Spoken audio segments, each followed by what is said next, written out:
Bom dia, tudo bem? Vou apresentar a vocês, na aula de hoje, prosa romântica no Brasil. É um momento muito interessante, porque ele vai transformar a realidade brasileira em termos de cultura, em termos de sociedade e também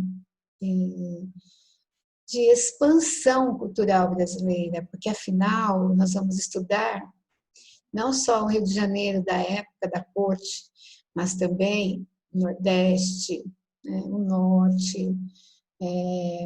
Nós vamos ter alguns romances, né, que vão destacar a linguagem regionalista, a linguagem do índio, né, dentro também do Ceará, da Baixada Fluminense, e no Brasil afora. Então, a intenção de apresentar o romance romântico a vocês, né, é compartilhar com vocês, né, toda a cultura do século XIX para fecharmos aí o movimento romântico. Né? Já vimos toda a parte de poesia, as 3 gerações.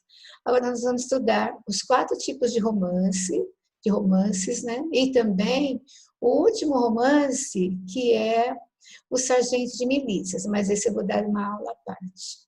Então vamos começar. Então vamos compartilhar a tela para começarmos a falar aí do contexto, né?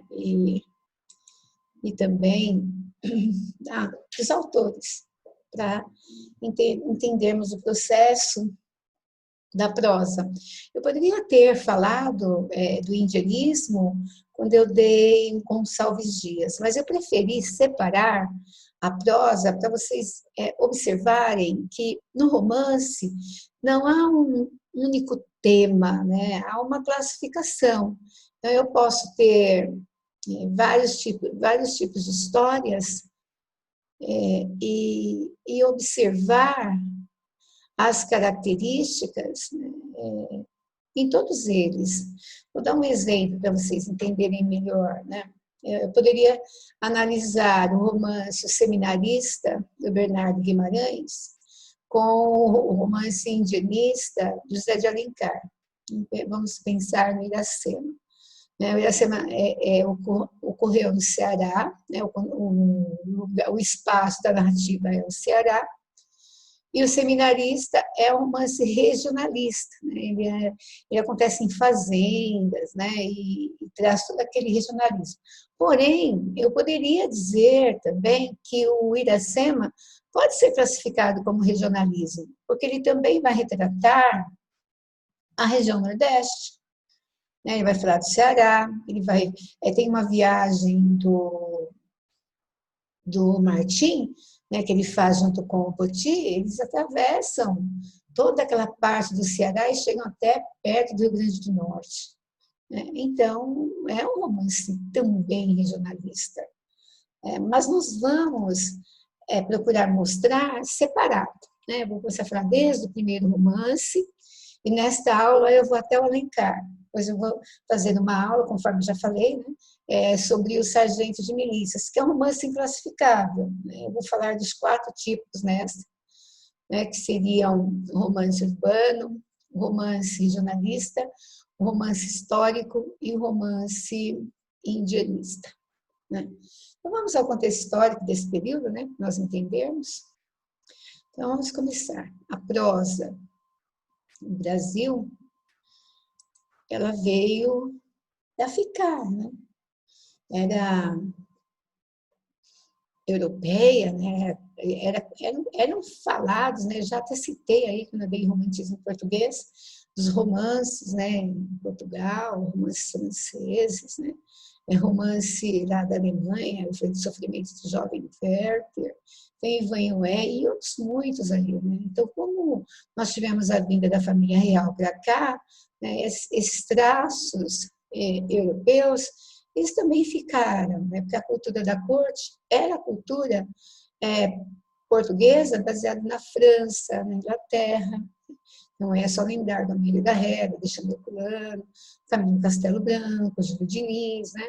Mais Musset, nós temos também, dentro desse período aí, o Balzac, nós temos vários autores, né? Victor Hugo, entre outros aí que eu já andei citando nas aulas anteriores. Né? Então, vamos começar. Né? Para facilitar a vida de vocês, vou falar do contexto histórico rapidamente. Né?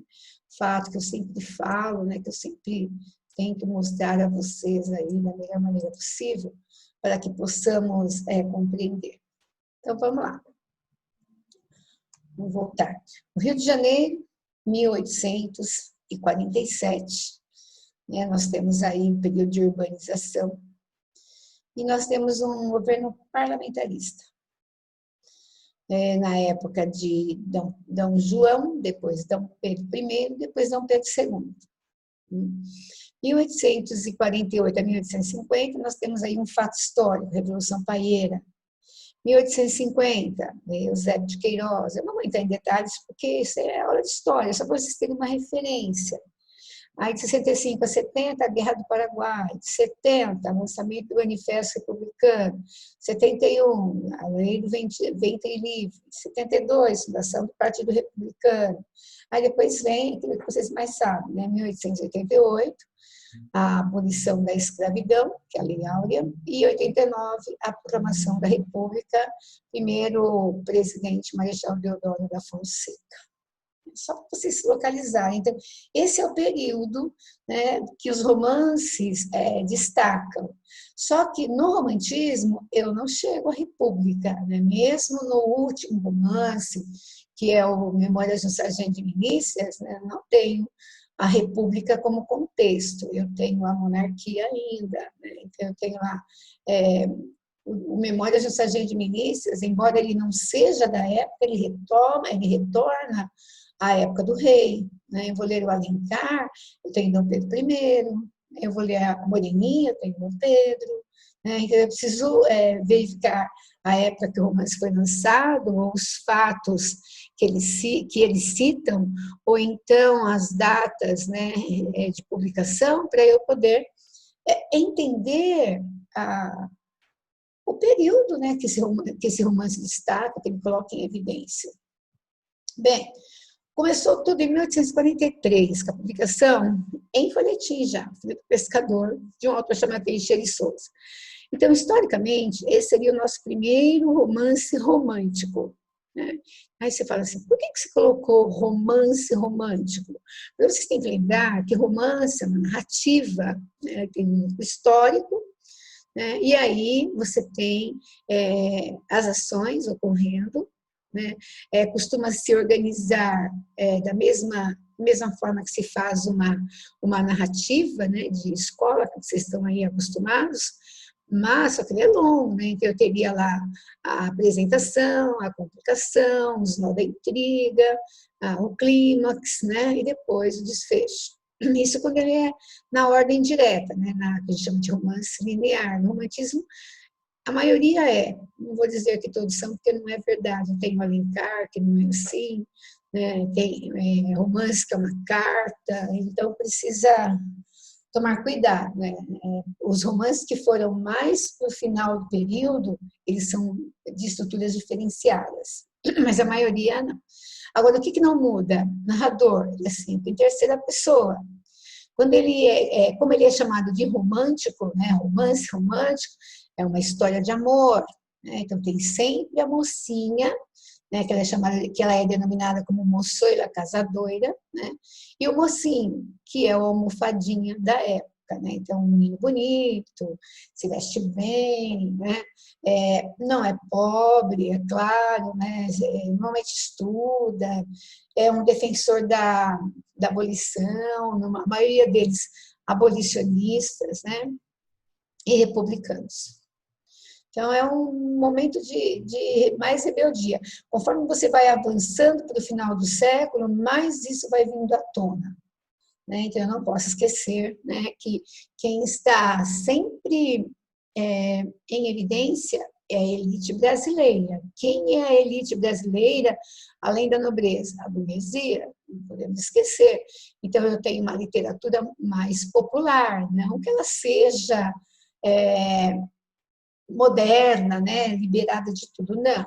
Ela tem um padrão ainda, mas ela é uma literatura comparada às anteriores, mais popular. Vocês já viram isso na própria poesia. Então, o primeiro romance que foi publicado em folhetim, que fez sucesso, né, que foi, sei lá, uma inspiração, né, para a sociedade, foi A Moreninha, um ano depois. Então, O Filho do Pescador, ele perdeu esse espaço, era um romance meio problemático, né? Ele tinha algumas coerências, ele não agradou. Né? Então, historicamente é ele, agora, literariamente é A Moreninha. Então, normalmente, quando vem as questões de literatura, eles nem colocam O Filho do Pescador. Eles assim, qual o primeiro romance literariamente respeitado, né, como início do romantismo na prosa? Aí ele vem lá, Moreninha, a Senhora, e dificilmente eles colocam O Filho do Pescador. Agora, se eles quiserem O Filho do Pescador, eles vão ter que perguntar qual o primeiro romance brasileiro publicado como romance romântico. Aí sim, Filho do Pescador, 1843. O que esse romance muda? Então, o que ele muda? Ele era em folhetim, ele vai despertar a leitura da elite. Né? E é tão forte isso que a gente tem até uma mulher escritora. Ela não foi valorizada, né? Mas ela foi a primeira, né? Que eu coloquei como curiosidade. Ainda permanecia discriminada. Então, é a Maria Firmina, autora de 3 romances, Úrsula, em 1859, aí é mais como curiosidade. A Gupeva, 61, e a Escrava, 1887. Só que quando nós vamos estudar, a gente só cita. Eu não tenho, por exemplo, a leitura de Úrsula, eu não tenho a leitura de Gupeva, não tenho isso. Né? Por quê? Porque ela era discriminada. Então, a mulher precisa conquistar seu espaço, e ela vai conquistar. Aí tem ela, uma imagem do romance, para vocês observarem, um folhetim, ó, um trecho do romance, para vocês saberem como é. E vem as características agora. Né? Então, quais são, além dessas que eu já citei, né? A preocupação com a linguagem mais popular, aí eu tenho que analisar, porque se ele é regionalista, eu vou falar da classificação já já. Ele tem uma linguagem regional, se ele é indianista, ele tem termos indianistas, né, como a língua tupi. E agora vem as características que são mais normais, né, mais comuns, eu quero dizer. Eu coloquei alguns aspectos típicos, alguns, né? A idealização da mulher, do amor, como você já sabe, as características do romantismo. Nacionalismo, o medievalismo. Por que o medievalismo? Porque a literatura é europeia. Existe o herói, o cavaleiro medieval aqui no Brasil? Como herói, não, mas existe um romance que tem um homem, né, que ele é um cavaleiro medieval, é representante, né? O livro Guarani do Alencar, pai da Cecília, ele representa esse herói, ele veio para o Brasil e aí ele vai trazer o herói indianista, ele é que vai considerar o Peri o herói indianista, o herói brasileiro. A gente tem que tomar cuidado com isso. E ele é sempre idealizado. O que é que mais interessa? A categoria deles. Então, eles são conhecidos como romance urbano, pode ser chamado também de costumes, romance social, né? O indianista só tem esse nome e só tem 3 romances, uma trilogia do José de Alencar. Ele foi o único autor a fazer o romance indianista. Então, ele publicou o Guarani, depois Iracema, depois o Birajara. Então, são 3 romances bem famosos, vive aparecendo aí em questões, né, de Enem, de vestibulares, então é importante dar atenção a isso. No Iracema, eu já tenho o nascimento do Moacir, que é o filho dela com o Martim. Então, já se tem o primeiro mestiço brasileiro, então seria pós-colonização, já está colonizado, já vem o primeiro mestiço. No Guarani, é a história do índio e da branca. Então, eu tenho Peri e a Cecília, né, chamada no romance de Ceci, é o nome que o Peri põe sempre quando vai se referir a ela ou até chamá-la. E no final do romance existe a possibilidade, né, de interpretar que os dois ficam juntos, né? Então seria o índio e a branca. No Iracema é o contrário, é a índia e o branco, né, que é a Iracema e o Martim. E no Birajara eu tenho a história como se o branco não tivesse chegado ainda ao Brasil, né? Então ele imagina, ele faz uma hipótese de como eram, né, a relação entre as tribos, as guerras, né, as conquistas. Então aí vem o Birajara, o herói da lança, né? Então são eles. Depois histórico eu também só tenho o Alencar, que é As Minas de Prata, seria um romance praticamente contextualizado num fato histórico, né? E aí tem a história ficção, que é a história de amor, para que ele seja chamado de romance romântico. Então, aí vem a criação, né, do Alencar. É só para você ter uma ideia, depois eu vou falar dos dois que tem. E o regionalista, eu tenho o Alencar, tenho o Bernardo Guimarães, tenho o Franklin Távora e tenho o Visconde de Toné. Eu tenho mais artistas, né, mais autores. E no urbano, que eu esqueci de falar, eu tenho a Moreninha, do Joaquim Manuel de Macedo, e ele tem vários romances, que ele vai fazer um sucesso imenso, e o José de Alencar também, né? Então, os únicos, perdoe, que tem o José de Alencar somente é no histórico e no indianista. No urbano e no regionalista, há mais autores. E há um romance inclassificável, né, que vai ter uma aula só para ele, que seria o Memórias de um Sargento de Milícias, do Manuel Antônio de Almeida. Seria essa. Então, vamos começar, né? O que tem de importante o romance urbano? É o retrato da vida na corte, os costumes, as tradições, né? As crenças, a linguagem, né? O que eles acreditavam, como era a vivência da burguesia, né? Os tipos, olha lá, as intrigas, os amores impossíveis, né, que sempre tem lá, né, às vezes é a família que impede, às vezes é o próprio destino, né, nada dá certo, e às vezes, né, eles descobrem que são irmãos ou coisa do gênero.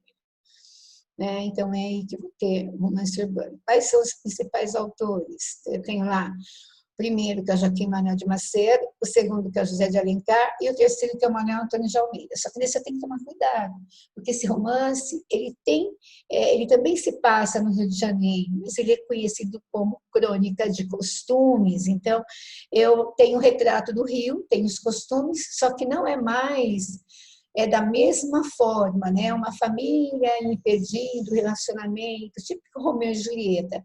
Esse romance ele retrata várias histórias no Rio de Janeiro, então por isso que ele é à parte. Embora eu tenha colocado ele aí, ele é à parte. Bem, vamos começar a falar do primeiro aí. Joaquim Manuel de Macedo, né? A Moreninha, 1844, Moço Loiro, 1845, A Luneta Mágica, 1869, Mulheres de Mantilha, 1871. Tem mais, só que esses são os primeiros, os que foram mais lidos. Eles eram romances folhetinescos, significa isso, né? Todos eles foram assim, né? Eles publicam as narrativas de acordo com o contexto. Então, eu tenho lá o Rio de Janeiro em todos eles, vai acontecer em Alencar também. Todo romance urbano brasileiro, no romantismo, é o Rio de Janeiro. E aí as temáticas comuns, né, são sempre amores impossíveis. Então, é muito jovens, né? Que eu falei para vocês aí, né? Os heróis, as heroínas românticas, né? Eu coloquei as jovens casadoiras, né? Mocinhas educadas para o casamento, mistérios de identidade, personagem, identificação final, o conflito entre o dever e a paixão, né? Às vezes há um pouquinho de humor, tem romance que é mais triste, tem romance que é mais alegre, né? Tem romance que tem um drama.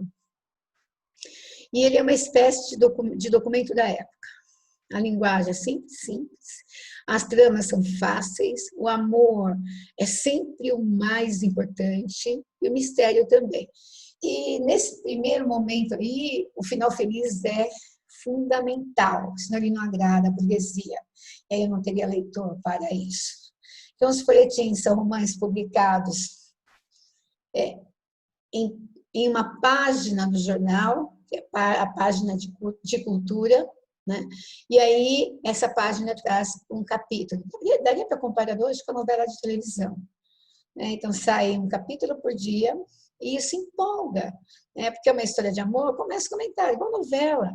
Né? Hoje o pessoal tem um pouco de vergonha de falar que é noveleiro, né? Mas a maioria das pessoas, eu ainda acredito que elas são noveleiras, né? Então, escondem, né? Quem que não gosta de uma história de amor, né? Com um final feliz, de preferência, de ficar torcendo para que o casalzinho fique junto, aquela história, né? Tem gente que não gosta, mas a maioria das pessoas gostam, tanto que as novelas fazem mais sucesso aí. O pessoal esconde, mas está em casa, está vendo uma novelinha, né?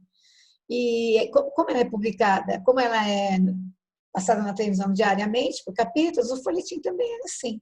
E aí é uma coisa muito interessante, né? Porque as histórias, elas começaram a ser comentadas e houve interesse, tanto dos jovens quanto das jovens. E elas não tinham como ler, elas não sabiam, a mulher não ia à escola, tanto que ela é chamada de moçoila casadora, é por casamento só. Né? E aí elas começam a se interessar pela leitura e vão procurar quem sabe para ler para elas, até que uma aprende, ensina a outra. Né? Então, é um período muito legal que a mulher vai conquistar o seu espaço, né? Tanto que se você estudar um pouquinho mais à frente no século XIX, finalzinho do século XIX, início do século XX, já se tem aí um manifesto feminista, ou seja, a mulher conquistando seu espaço na sociedade, isso no Brasil, né? Então, aí vem A Moreninha, é um romance urbano, retrata a sociedade carioca do século XIX, valorização da mulher e o nacionalismo. Então, aí eu tenho, por exemplo, uma questão discutida no romance, que é a abolição, e A Moreninha é um romance metalinguístico. Na verdade, nós temos aí, né, uma aposta, né, entre dois jovens, eles vão passar as férias na ilha de Paquetá, é o Augusto e o Felipe, e eles fazem uma aposta, são danados, né? São republicanos, abolicionistas, trabalham no jornal, né? E eles fazem uma aposta, que quem se apaixonar primeiro escreve um romance, que eles vão levar, passar as férias na chácara, né, da avó, lá na ilha de Paquetá, do Felipe e da Carolina, que é a Moreninha. E eles fazem uma aposta, então o romance é metalinguístico, porque ele é um livro que vai ser escrito para quem perder a aposta. Quem vai perder a aposta vai ser o Augusto, né? Porque a Carolina é a moçoila casadoira e o Augusto é o almofadinha. Né? Então nós não podemos deixar isso de lado. Então eu coloquei aí, ó, a Moreninha é um exemplo de metalinguagem, pois é um romance supostamente escrito por um de seus personagens. A metalinguagem todo mundo sabe o que é, né? Quando o texto fala do próprio texto, é o livro falando do próprio livro. E poderia também falar da língua, retomar capítulos, né? Então eu tenho aí, né, a ficção e a realidade. Muito bem. Qual é a crítica que se tem sobre esse romance? Tem um depoimento aí do Afonso Romano, que é um crítico literário importante, e ele diz assim, ó, discutem-se ideias de beleza, identificando-se a moça loira como clássica e a moreninha como romântica. Então, aí vem a mudança da figura feminina. Na Europa, ela é loira. Aqui no Brasil, ela é morena, de cabelos pretos, olhos escuros, né? E aí o Joaquim Manuel de Macedo, ele tematiza um assunto teórico que ainda fascina, né, os estudiosos, que seria o estilo e a classificação das obras segundo a época. Então, a discussão entre os personagens revela a atualidade dos assuntos da época. Por isso que apareceu aí anteriormente que ele é um documento, ele registra como era o costume da sociedade. Então, eu vou contar, por exemplo, né, que a moça ela não pode se apresentar sozinha, ela tem que sempre estar acompanhada. Então, por exemplo, tem um sarau lá, que é a festa que ele menciona bastante. Eles vão a saraus, né, que é um ambiente que tem música, jogos da família, comes e bebes, né, são salas diferenciadas. E tem também a sala de cantar e dançar. Então, é claro, né, que os mocinhos e as mocinhas ficavam na sala, dançando, né, flertando um com o outro, e sempre lá, nessa sala onde a mocinha estava, havia uma acompanhante dela, né, uma avó, um avô, né, ou a mãe, né, ou então uma tia, alguém, porque a mulher não podia se apresentar sozinha. Então, é isso de costumes. Aí eu coloquei lá, ó, a discussão entre personagens revela a atualidade dos assuntos da época em que o romance foi produzido. Então, ele sempre tem uma data. Tratava-se de opor uma estética nacional, isso no romance urbano, indianista no indianismo, sertaneja no regionalista, né? Ou então o histórico, né? A referência também ao nacionalismo. Tá? Então, é uma crítica interessante. Né? Então, o regionalismo, o indianismo e os costumes da época no romance urbano, e também o fato histórico, é uma forma de representar, né, o Brasil e a literatura do Brasil. Então, muda bastante. Então, aqui eu tenho o Joaquim Manuel de Macedo, que é o primeiro autor literariamente respeitado. E aí eu tenho lá a Moreninha, primeira edição, depois a Luneta Mágica, depois o Moço Loiro. Né? São os três mais assim lidos, né, na época. Bem, aqui tem o Manuel Antônio de Almeida. Eu só vou falar dele numa próxima aula, então eu vou só fazer uma apresentação para não deixar, mas eu vou gravar uma aula só para ele, porque esse livro é muito diferente. Está aí a justificativa. Ele foi publicado em 1852 em folhetim, 53 em romance. É considerado pela crítica um precursor do realismo, já tem elementos realistas, não que ele seja um divisor de águas, mas ele fecha o romantismo, inclusive com um final feliz, então ele é romântico. Mas como ele é muito diferente dos outros, né, porque ele não retrata só uma história de amor, ele retrata a história de todas as personagens que ali aparecem. E ele está preocupado com a sociedade. Então, tem a comadre, o compadre, ele apresenta os tipos que figuram no Rio de Janeiro. Então, é claro que esse romance, ele não tem uma classificação, porque ele tem história, por exemplo, tem o Vidigal, ele é verdadeiro, ele é histórico, né? Ele fala da época do rei Dom João VI, que também é verdade. Depois ele vai mencionar os costumes, né, do brasileiro no Rio, ele já apresenta aí a malandragem, o jeitinho brasileiro. Então, dá para classificar. Né? Então, tem personagem que tem cultura, tem personagem que não tem cultura, e isso é respeitado. Né? E ele já faz uma sátira, né, do Rio. Então, essa sátira torna o romance irônico. Né? Então, eu tenho lá uma narrativa de costumes irônica e satírica, que tem deboche. Né? Então, ele é classificado como um romance cômico irônico. Então, vamos lá. Situa o leitor no tempo e no espaço. Então, ele começa assim, era no tempo do rei, primeira frase do livro. Né? Aí você sabe, era no tempo do rei, é a corte, que é um romance brasileiro, é a corte do Rio de Janeiro, na época de Dom João VI. E o era, como se disse, era uma vez uma menina chamada Chapeuzinho Vermelho. Ele começa como se fosse um conto de fadas. Então, ele é um autor que já está na época de Dom Pedro II, e ele vai contar as memórias de um sargento. Quando eu chegar lá, eu conto isso. Quando eu der a aula sobre isso, eu conto esses detalhes. Né? Ele não idealiza as personagens, elas são tipos sociais, elas são pessoas normais, né, que ele cita, só que elas são vistas de forma genérica, não tem características particulares, então são os tipos. Mostra como eles realmente são, tipos humanos que compõem determinado grupo social.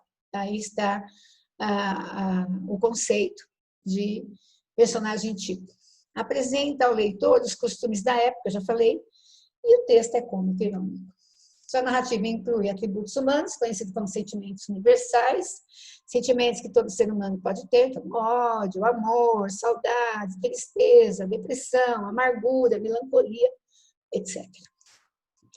E aí, ó, ele é inovador, sua época, para a época, porque ele rompe com o retrato daqueles hábitos convencionais, em vez de falar de um casal, uma ou duas famílias, ele fala do povo, como se ele pudesse carnavalizar a sociedade, né? Em toda a sua simplicidade, para alegrar mesmo a população alegre, mostra esse lado aí.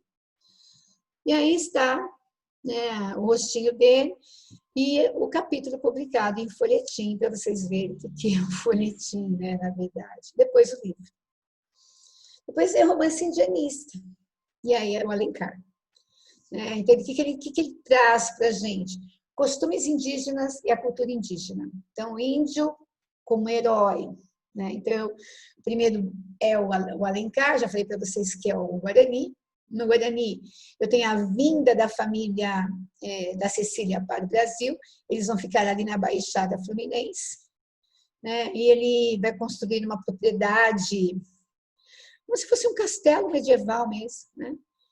E o Dom Antônio de Maris, que é o representante do rei, né? Ele veio de Portugal para colonizar o Brasil, né? Então ele trouxe com ele uma galera, né? que estão assim determinados, né? Existe uma traição ali, mas o romance vai contar depois, né?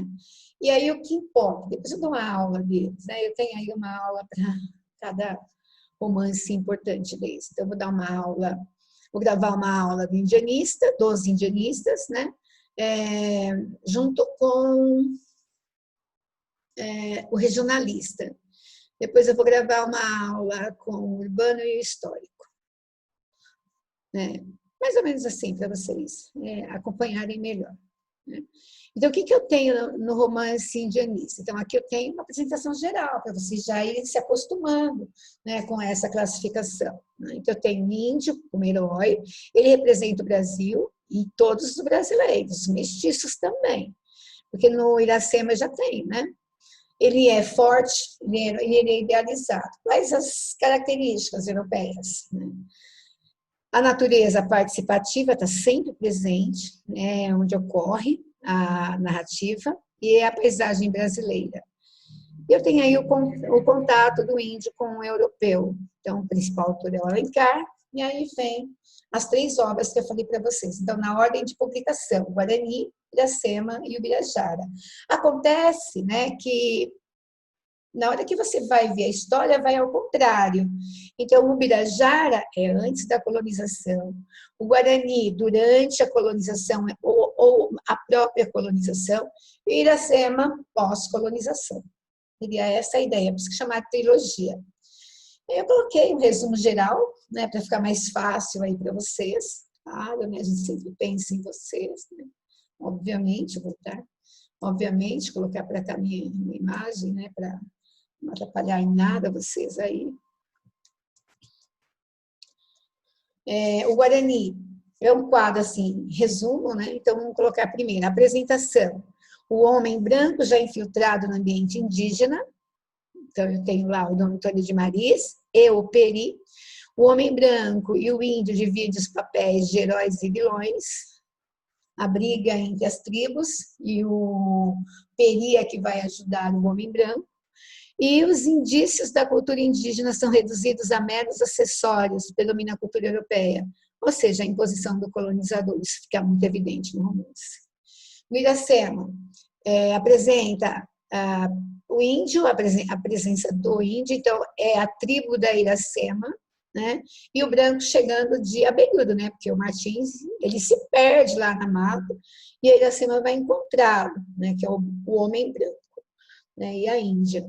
O homem branco aparece como herói, os índios dividem entre si os papéis de heróis e vilões. Então, tem os tabajaras e os pitiguaras.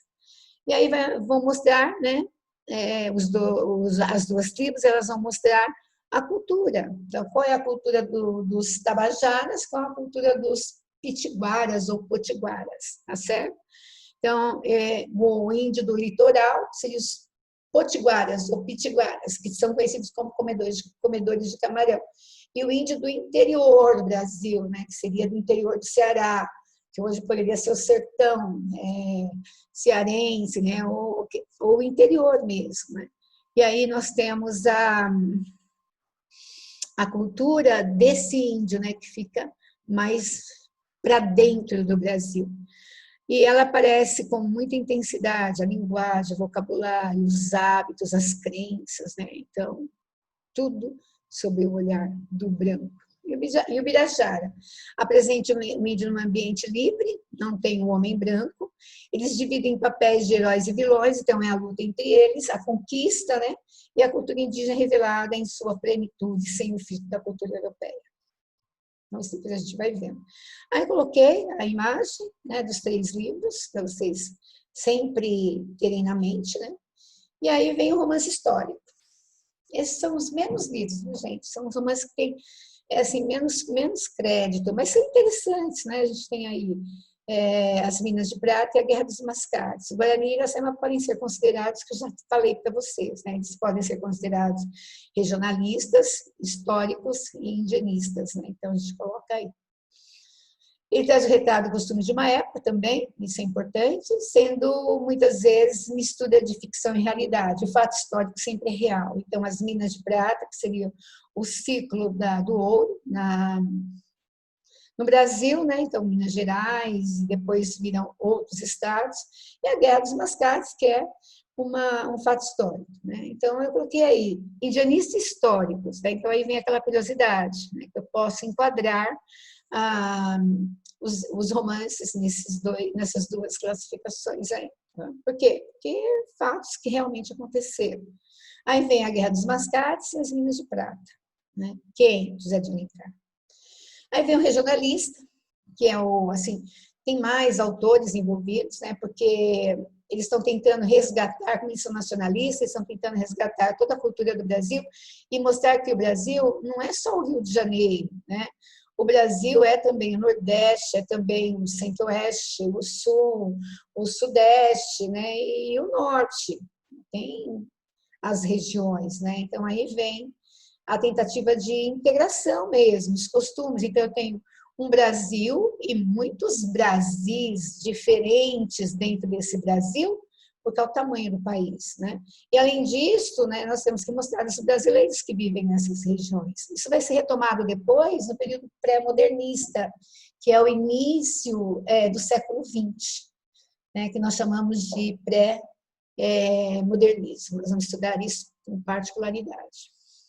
Por fim, romance jornalista em ambiente rural. Então, às vezes eu tenho o sertão de Goiás, né, o interior de Minas, o interior de São Paulo. Tem um livro do Alencar, que é do interior de São Paulo, né, que é Tio, né, da região de Campinas, aí, Sorocaba, esse trecho. Né? Então, depende do autor. E aí a intenção deles é trazer esse conhecimento, né, que existe esse Brasil, que parece que era só Rio de Janeiro, né? E aí ele coloca, trazendo à tona a sua diversidade linguística, de crenças, né? Seriam as misturas, né? Ou seja, a miscigenação, né, gente? Que o pessoal nunca lembra de falar, né? Mas o pré-modernismo vai colocar isso em destaque. Aí os autores são Bernardo Guimarães, Alencar, Visconde de Toné e Franklin Távora. E aí vem Bernardo Guimarães, ele vai ser influenciado pelo romance histórico de Alexandre Poulain, que é o autor português, que nós já falamos, mas o romance dele é regionalista, não tem nada de histórico, é que sempre tem, né, um pouco de história e ficção. Então, eu tenho o Ermitão de Muquem, que é o primeiro romance regionalista, por isso que ele aparece primeiro, o Seminarista e Escrava Isaura. Os mais conhecidos são o Seminarista e Escrava Isaura, mas o Enem andou perguntando sobre o Ermitão de Muquem, né, porque ele é o primeiro romance regionalista. Interior de Minas e Goiás, sua paisagem, seus tipos humanos, costumes e sua linguagem. Então, repetindo o que eu já falei. E aí, o herói é o Gonçalo, né? Uma espécie de herói e vilão, né?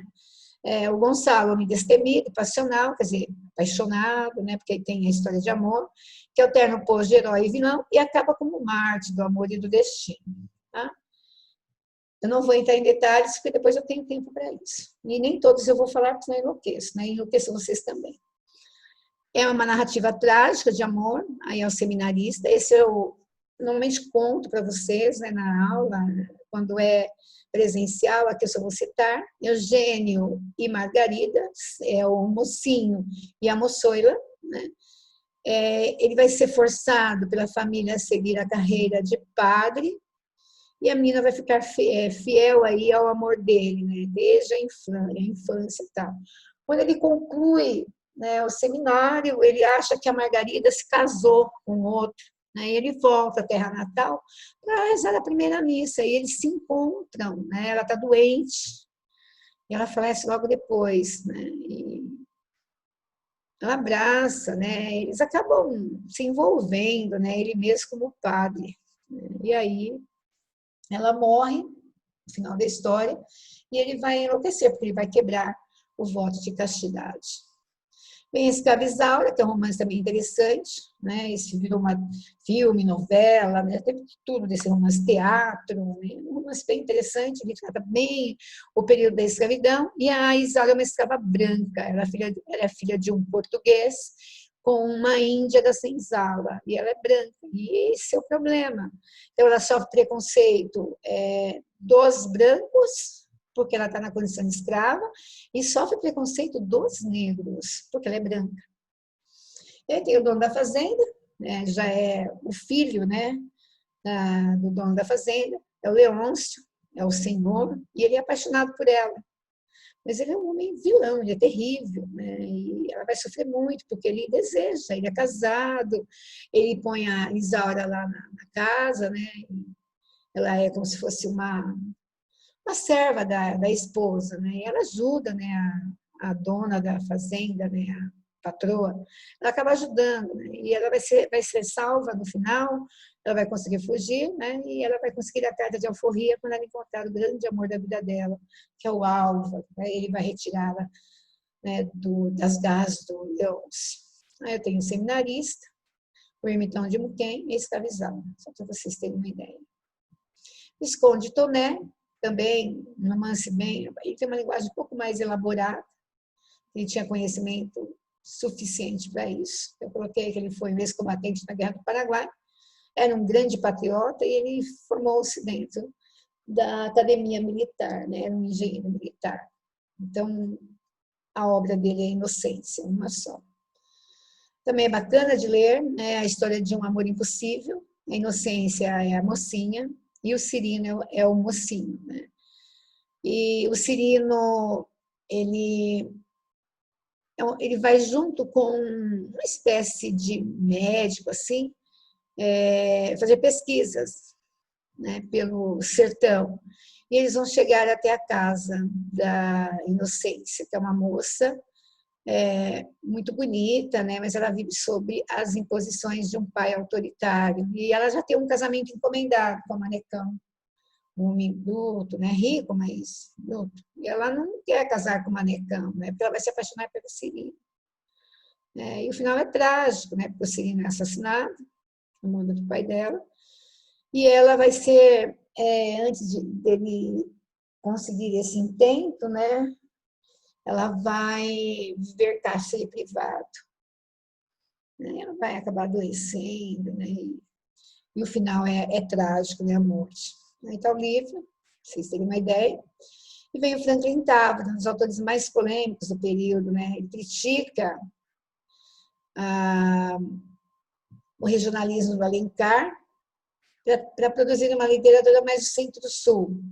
E o Cabeleira, que é a principal obra, que eu tenho um cangaceiro mesmo, que é o José Gomes, ele é o mocinho, né? Mas ele é o mocinho vilão, né? Mas é um romance bem bonito, né? Ele vai se redimir quando encontrar a Luizinha. Aí abandona a vida de criminoso e vai regenerar-se. Só que ele estuprou essa menina, mas ela ela vai tentar perdoar, mas ela não consegue. Só que no final ele vai preso, né? Porque ele vai ser descoberto que ele matou muita gente. Né? Então eu tenho a morte dela e a prisão dele e o enforcamento. Então aí está. Né? E aí vem, né, aquilo que eu já falei para vocês, que é a importância da Moreninha, vai até o Memórias de um Sargento de Milícias, e depois a gente vai ter o final do romantismo, quando tivermos a publicação do Aloysio Azevedo, do livro Mulato, e Memórias Póstumas de Brás Cubas, que seria aí, né, que seriam, né, os dois livros, um representando o naturalismo e o outro representando o realismo, no mesmo ano, né, da 1881. E aí, acabamos a nossa aula de hoje. Espero que vocês tenham entendido que a importância do romance é uma mudança na sociedade, vai trazer a mudança na sociedade e da sociedade. E com ela, nós vamos ter aí, né, a ascensão da mulher e a mudança, né, do comportamento masculino, e a briga também por essa sociedade patriarcal, né, que quer impor casamento por dote, né, vocês perceberam aí, né, que o pai é que determina com quem os filhos vão casar. Então, é complicado isso, né? A moçada quer casar com quem ama, né? Então, no romantismo já tem essa questão do amor, né? Então, a sociedade patriarcal, ela vai acabar entrando em decadência. Por quê? Porque a mulher se impõe, ela quer o espaço dela e a mulher é sentimento mesmo, né? Então, com isso, nós vamos ter aí a mudança, né, que nós vamos encontrar já no Dom Casmurro, né, no Quincas Borba, no Cortiço, né, que são os romances realistas. E também em Portugal, essa de Queiroz. Né? Temos aí também várias mudanças que vamos se dar em livro realista. Ok? Então, até a próxima aula. Espero que vocês tenham gostado, que vocês curtam, né, a minha aula e deem como retorno leituras, né? Vamos ler, moçada, é importante. Pega esses romances aí, comentado que eu mais exaltei aí, comecem a ler, né? Faz tão bem ler, gente. A melhor coisa que tem na vida é ler livros, né? A gente não tem muito tempo, mas já tempo para isso, porque faz parte. Um beijo a todos e até a próxima aula. Nós vamos agora gravar aulas sobre esses romances com mais detalhes. Claro que eu não vou falar de todos, né? Mas os principais a gente sempre apresenta. Até!